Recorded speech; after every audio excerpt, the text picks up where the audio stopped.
You're not tired. You're uninspired. And deep down, you know it. You've convinced yourself you're stuck, like life handed you a script and now you're just following it. But here's the truth nobody told you. You're the author.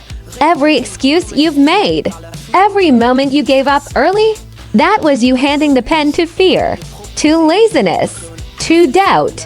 But guess what? You can rip that page out and write a new one, right now. This isn't about motivation. It's about choice. You choose to sit or stand.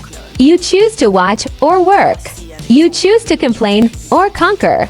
And if you're hearing this right now, something in you is waking up, the part that knows you're meant for more. You're not behind. You're not too late. You're not broken. You're becoming. But becoming something better means killing off who you were pretending to be. No more waiting for the perfect time. No more letting distractions win. You've got fire in your chest and storms in your mind, so use them. Build something real. Fight for something that matters. Because if you don't, someone else will. Someone just like you, with half your talent, but twice your hunger. So stop asking, can I? Start saying, watch me.